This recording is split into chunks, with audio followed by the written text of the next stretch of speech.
Hello everyone, welcome to my channel. So आज हम पढ़ने वाले हैं ऑपरेटिंग सिस्टम्स कॉन्सेप्ट्स, जिसका हम 10th एडिशन कवर करेंगे। इसके ऑथर हैं एब्राहम शिल्बर्शस, पीटर बेरगेल्विन और गेर्ग गेगने। ठीक है, सो स्टार्ट करते हैं हमारे चैप्टर से। सो यहाँ पर हमने चैप्टर 4 कवर किया था। Now we will discuss about chapter 5। ठीक है, जिसका नाम है सीपीयू शेड्यूलिंग। ठीक है, तो इसमें हम पढ़ेंगे कि हम कैसे सीपीयू को शेड्यूल करते हैं, रिसोर्सेज को यूज करते हैं। ठीक है, सो सबसे पहले आता है हमारा पहला टॉपिक है बेसिक कॉन्सेप्ट्स। ठीक है, बेसिक कॉन्सेप्ट्स में क्या है कि in a system with a single CPU core, आप जानते हैं कि जहां पर हम सिंगल सीपीयू कोर को यूज करते वहां पर एक प्रोसेस एक टाइम पे रन होगी। ठीक है, सिंपल सी बात है।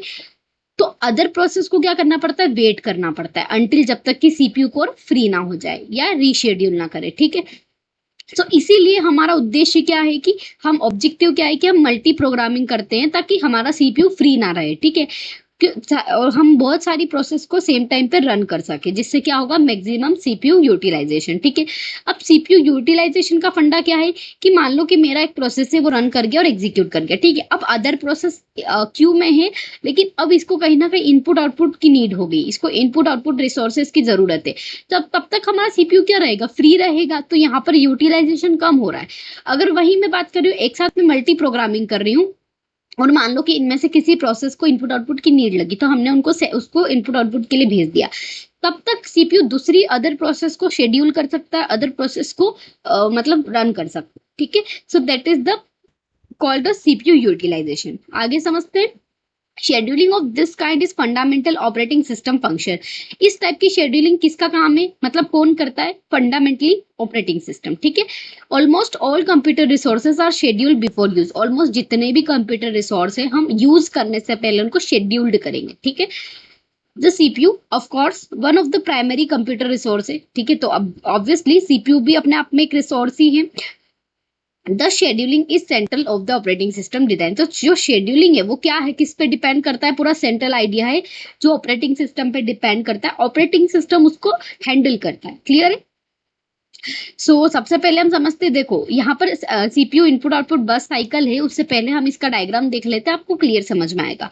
लेट सपोज हम लोड कर रहे हैं, एड स्टोर कर रहे हैं और रीड कर रहे हैं एक फाइल को। ठीक है, तो ये जो फंडा चलेगा हमारा, ये सीपीयू बस में चलेगा। ठीक है, अब अगर वो वेट कर रहा है इनपुट आउटपुट के लिए, तो वो इनपुट आउटपुट बर्स्ट में चलेगा। ठीक है, नेक्स्ट अगेन फिर हम क्या कर रहे हैं, स्टोर कर रहे हैं, उसको इंक्रीमेंट कर रहे हैं, इंडेक्स कर रहे हैं, राइट कर रहे हैं, कुछ भी कर रहे हैं, तो वो सारा किस में आएगा, सीपीयू बर्स्ट। ठीक है, फिर again wait for input output, तो वो ये वाला इनपुट आउटपुट। तो ये क्या चल रहा है, चेंज हो रहा है या अल्टरनेट वेज हो रहे हैं सीपीयू और बस के टाइम पे। ठीक है, load store add store read from file again, तो ये केस का फंडा हो गया सीपीयू बस। ठीक है, so this is the diagram of alternating sequence of CPU and input output बस। ठीक है, अब हम इसके बारे में थोड़ी थ्योरी समझ लेते हैं।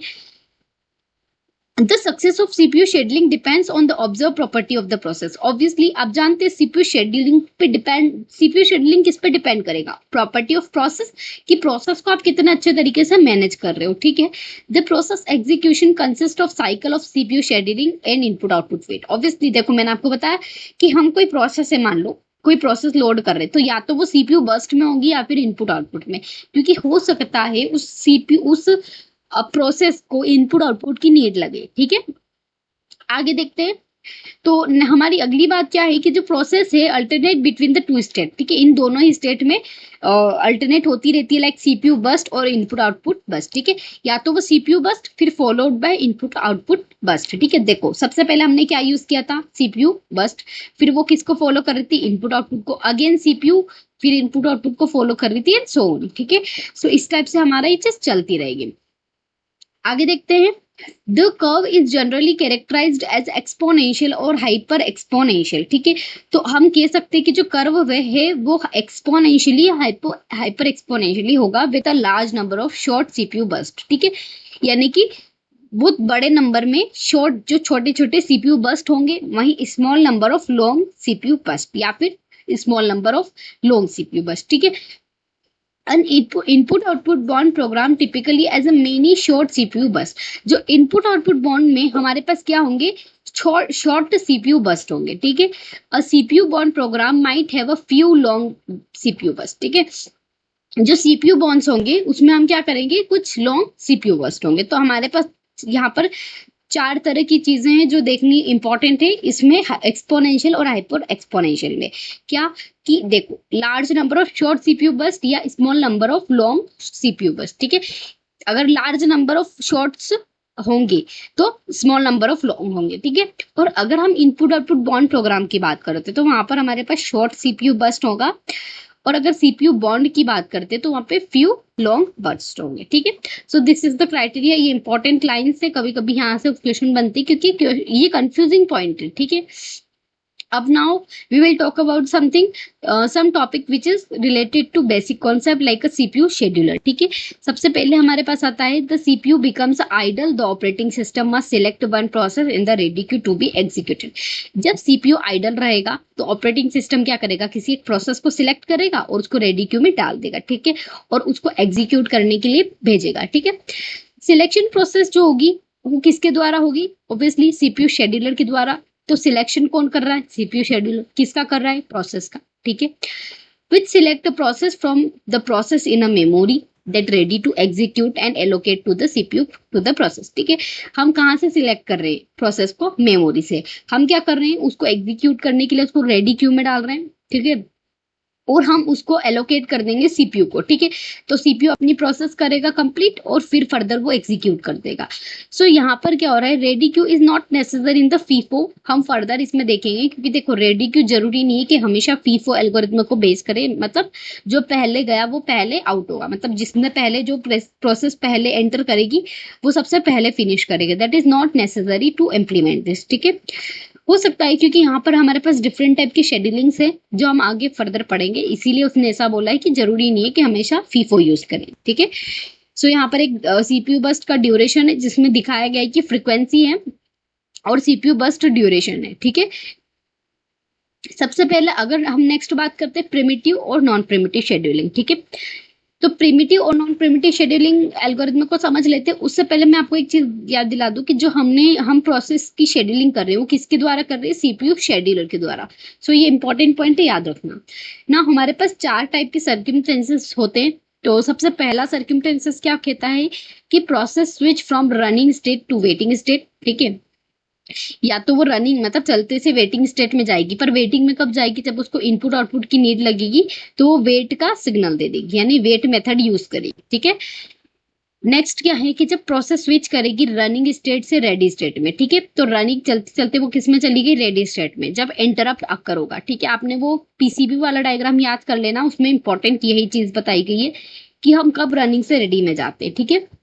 नेक्स्ट प्रोसेस स्विच करती है from waiting to the ready, ठीक है। वेटिंग से हम कहां पर जा रहे हैं, रेडी में। क्यों, क्योंकि अगर अब वेटिंग से हम कहां पे, क्योंकि हम डायरेक्ट वेटिंग से रनिंग में नहीं जा सकते। यहाँ पर अगर मैं आपको डायरेक्टली दिखाऊं तो हमारे पास रहता है सबसे पहले रेडी स्टेट, ठीक है, ये है हमारे पास रनिंग स्टेट और ये है हमारे पास वेटिंग स्टेट, ठीक है।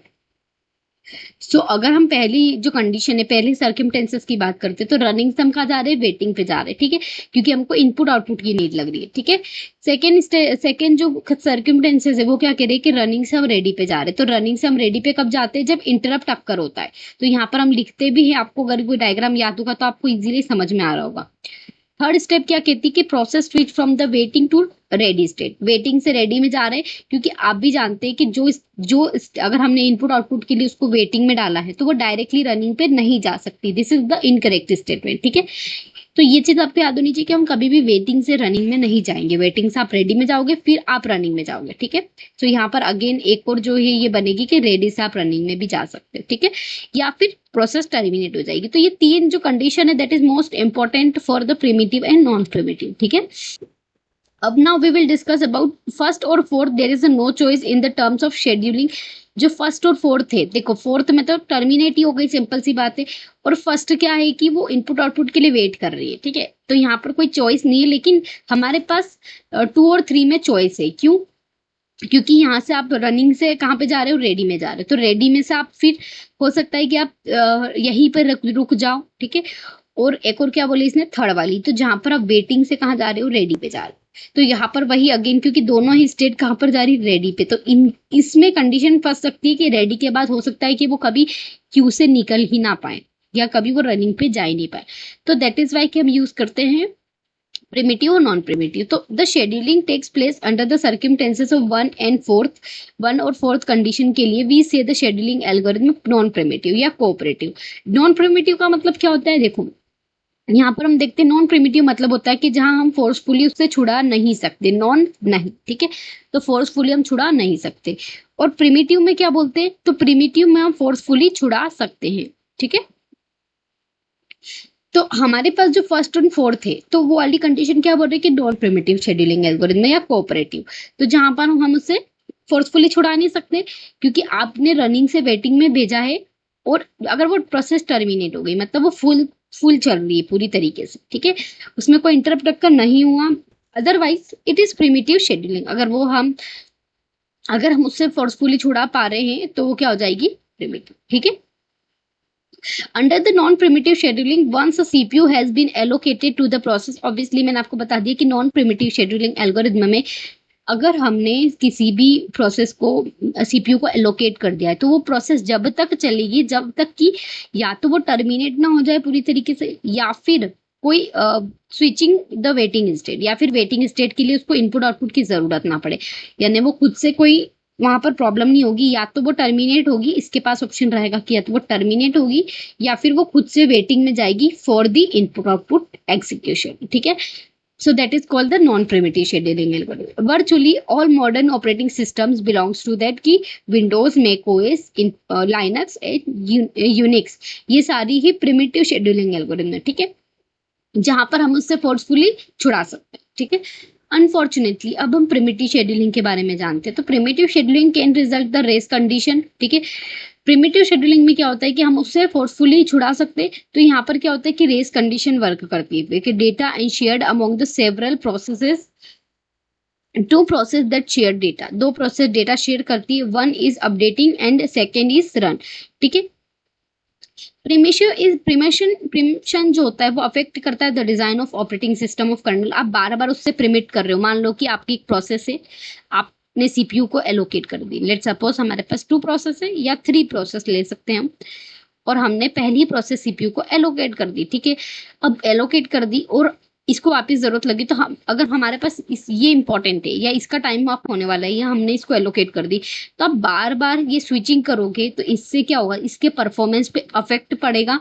और सीपीयू से रिलेटेड कौन है, कर्नल, ऑपरेटिंग सिस्टम से रिलेटेड कौन है, कर्नल, तो अफेक्ट कौन पड़ेगा जिस पे, तो कर्नल पे, ठीक है। During the process of system call the kernel may be busy with activities behalf of process. जब हम सिस्टम कॉल करते हैं तो कर्नल में भी busy with an activity behalf of process, उस प्रोसेस के सिस्टम कॉल के लिए वो बिजी हो सकता है। किस टाइप की एक्टिविटी, जैसे कि changing the important kernel data like instance हो गया, इनपुट आउटपुट क्यू हो गया। सो ये सारे काम किसके होते हैं, कर्नल के, तो इस परफॉर्मेंस पे अफेक्ट हो सकता है, मे बी पॉसिबल कि सिस्टम स्लो पड़ जाए, ठीक है। Operating system colonel's can be design either non primitive और प्रिमिटिव, ठीक है, कर्नल दोनों ही तरीके से वर्क करता है, कि नॉन प्रिमिटिव और प्रिमिटिव। नॉन प्रिमिटिव कर्नल क्या करेगा, सिंपली कि वो वेट करेगा सिस्टम कॉल का जब तक प्रोसेस पूरी तरीके से कंप्लीट नहीं हो जाए या फिर वो प्रोसेस ब्लॉक ना हो जाए, क्योंकि आप जानते हैं आप बीच में उससे छीन नहीं सकते हो, ठीक है। This scheme ensure that the kernel structure is simple, यहाँ पर कर्नल जो होगा वो सिंपल होगा, ठीक है।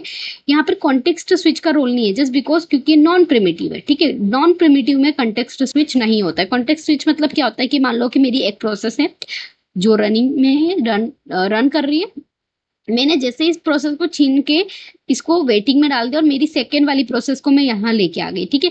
सो that is called the context switch, कि आप एक प्रोसेस से को स्विच कर रहे हो दूसरी प्रोसेस के थ्रू, तो वो हमारी कॉन्टेक्स्ट स्विचिंग कहलाती है, ठीक है।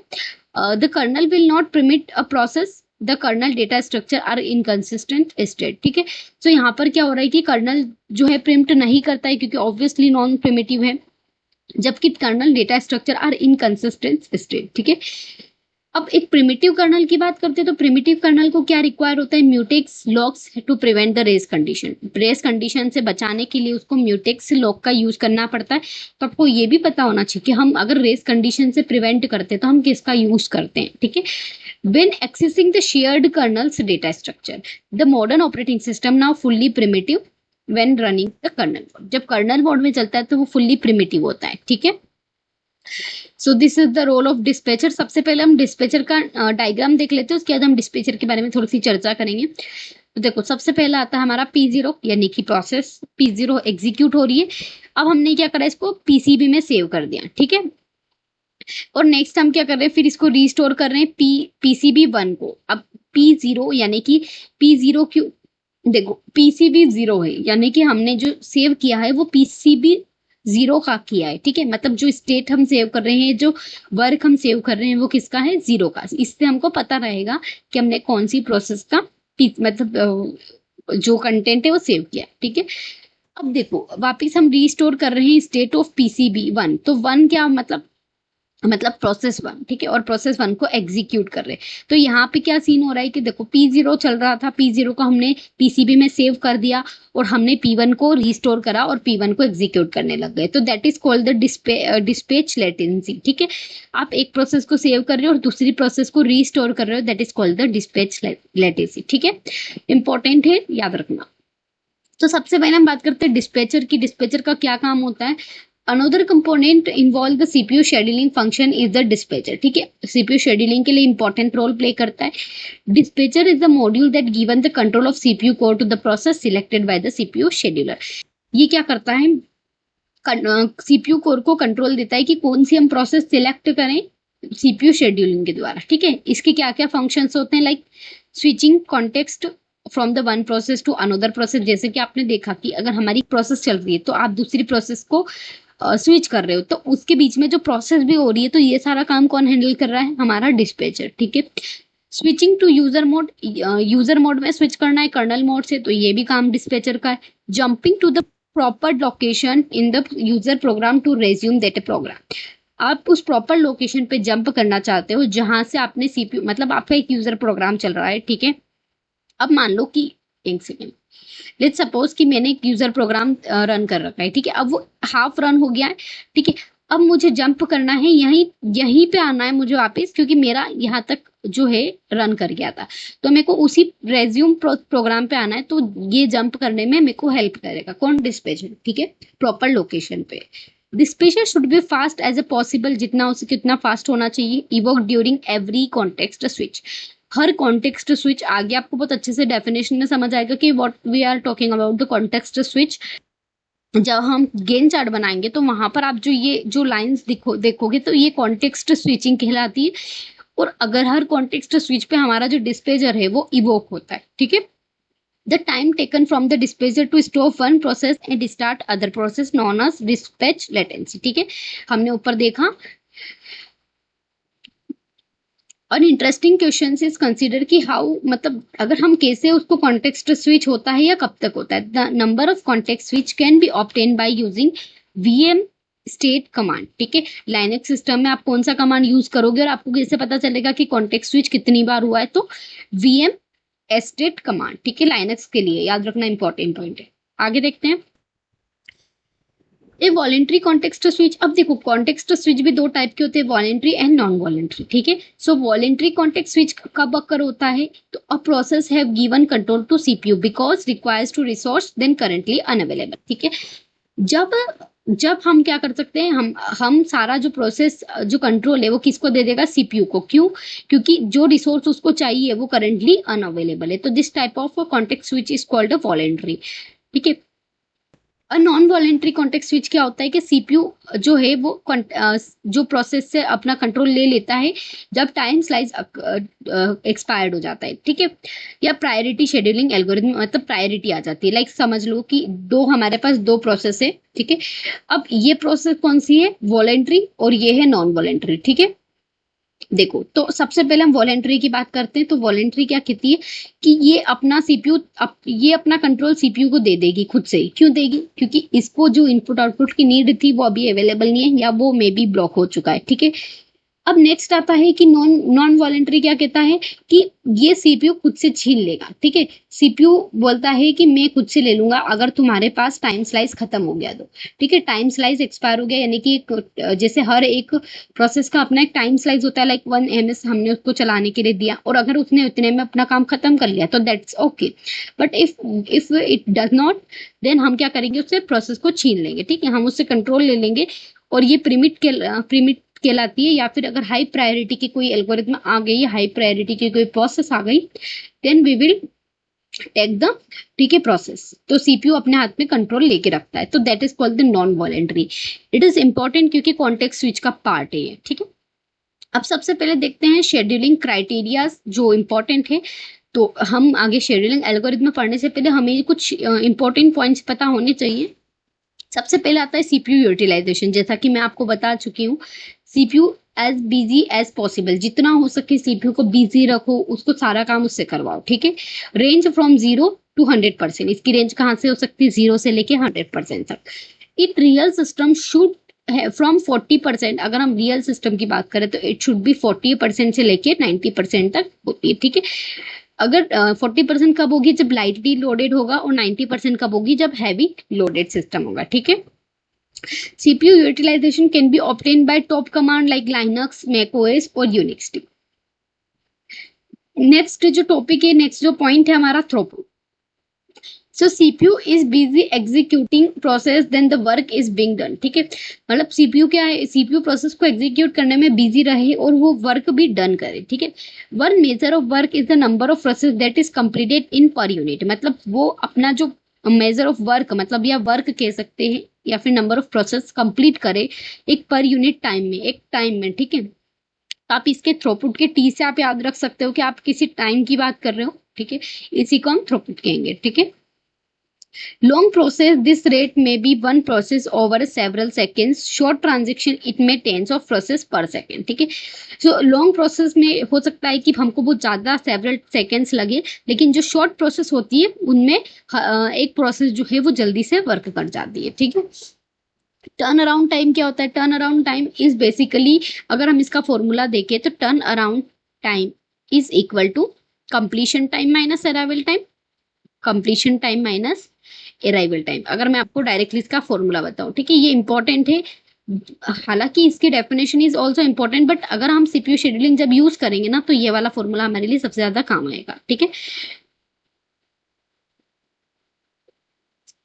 तो देखो, सबसे पहले अगर मैं बात करती हूँ from the point of view particular process, the important criteria how long take the executing that process, कितने टाइम तक वो उसको कितना टाइम लगा एग्जीक्यूट होने में, ठीक है। Interval from the time of submission, जो बार बार अगर मान लो कि वो चेंज भी हो रही है, ठीक है, तो उसका इंटरवल कितना हुआ, ठीक है। The time of the submission of process to the time of completion is the turn around time, जो टाइम हमने उसको सबमिट किया था और उसको कंप्लीट होने में। मान लो कि उसका उसका बस टाइम 10 है, और मान लो कि वो प्रोसेस उसका बस टाइम 10 है, ठीक है। अब वो कब तक चलेगी ये मुझे नहीं पता, लेट्स सपोज उसका बस टाइम 10 है, ठीक है, और उस वो अराइव हुई अराइवल टाइम उसका 2 था, ठीक है। अब वो हो सकता है बार बार उसको कॉन्टेक्स्ट स्विच मिले, वो बहुत टाइम तक उसने वेट किया और वो जाके कंप्लीट कम से कम 20 पे हुई। तो इसका जो टाइम था वो कितना था, नेक्स्ट टू मैक्स 10 था, लेकिन उसने इतनी बार कॉन्टेक्स्ट स्विच किया तो वो 20 पे एग्जीक्यूट हुई या कंप्लीट हुई। तो दैट इज कॉल्ड की टाइम सबमिशन हमने उसको कब किया था, और टाइम कंप्लीशन उसको कब मिला, ठीक है, is the turn around time. The turn around time is the sum of periods spending the waiting in the ready queue and executing on the CPU and doing input output, ठीक है। So this is the definition, important है, लेकिन आपको बस ये formula याद रखना है, that is most important then this, ठीक है। अब वेटिंग टाइम की बात करते हैं। So the CPU scheduling algorithm does not affect the amount of time during the process executes. जो वेटिंग टाइम होता है, वेटिंग टाइम कभी भी अफेक्ट नहीं करता है, मतलब amount of time during the process executing, कितना भी वो टाइम ले सकती है, कोई प्रॉब्लम नहीं।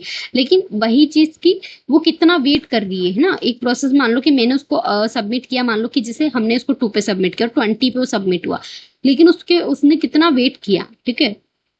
It affect only the time amount of time the process spent waiting in the ready queue. Waiting time is the sum of period spent on the waiting in the ready queue. वही same कि उसने ready queue में कितना wait किया, that is called the waiting time. और waiting time का formula हो जाएगा हमारे पास, वेटिंग टाइम का फॉर्मूला मैं यहाँ लिख देती हूँ। Waiting time is equal to turn around time minus burst time, ठीक है। सो आपको ये याद होना चाहिए, क्योंकि इसी से हमारा क्वेश्चन सॉल्व होगा, ठीक है। ठीक है, अब रिस्पॉन्स टाइम की बात कर लेते हैं। The interactive systems turn around time may not be the best criteria. जो इंटरेक्टिव सिस्टम में टर्न अराउंड टाइम जो है वो बेस्ट क्राइटेरिया नहीं है। अपन हम क्या करते हैं, प्रोसेस को प्रोड्यूस करते हैं, some output fairly and early can continue compute the new result and previous result are being output to the user. क्या बोल रहा है कि रिस्पॉन्स टाइम क्या होता है, लाइक जैसे कि मान लो कि मेरे पास ये अपना प्रोसेस शेड्यूलिंग है, हम आगे गेन चार्ट बनाएंगे ना तो आपको समझ में आएगा। लेट्स सपोज कि मेरी एक प्रोसेस है, जो P1 है, ठीक है, वो 0 पे अराइव हो, ठीक है। अब उसको मान लो कि P1 है और मेरी P2 है, ठीक है, तो इसको P3, ठीक है। अब हमको पहले ये रिस्पॉन्स टाइम के उसको कब रिस्पॉन्स मिला, उसको 3 पे रिस्पॉन्स मिला है ना। सो यहाँ पर P2 को मेरे को रिस्पॉन्स कब मिल रहा है, 3 पे। P1 को कब मिला, 0 पे मिल गया, तो ये सबसे पहले एग्जीक्यूट हो गया, है ना। So that is called the response time, कि आपको सीपीयू पहली बार कब एलोकेट हुआ। तो another measure to time from the submission request until the first response is produce. मैंने आपको बता दिया कि जब उसको पहली बार कब रिस्पॉन्स मिला वो हमारा रिस्पॉन्स टाइम कहलाएगा। The measure is called the response time. Times take start responding not the time it output the response. ये नहीं बोल रहे कि P2 कब खत्म हो रहा है, हो सकता है कि P2 यहाँ पर आके और खत्म होए कम से कम 10 पे ले सपोज, लेकिन हम ये नहीं देख रहे ना कि वो कब खत्म हो रहा है क्या, बस हमको ये पता होना चाहिए कि उसने कितना, उसको कब रिस्पॉन्स मिला क्लियरली, ठीक है। It is desirable to maximum CPU utilization. हमको क्या चाहिए, हमारी क्या इच्छा है कि हमको चाहिए कि सीपीयू कितना सीपीयू यूटिलाइज हो मैक्स टू मैक्स, ठीक है, मैक्सिमम, और थ्रूपुट ज्यादा हो, यानी कि पर यूनिट टाइम में वो ज्यादा से ज्यादा वर्क करे। Maximum turn around time, sorry minimize turn around time कम हो, वेटिंग टाइम कम हो, रिस्पॉन्स टाइम में तीनों ही क्राइटेरिया कम होने चाहिए, जबकि यूटिलाइजेशन और थ्रूपुट ये दोनों सबसे ज्यादा होने चाहिए, ठीक है।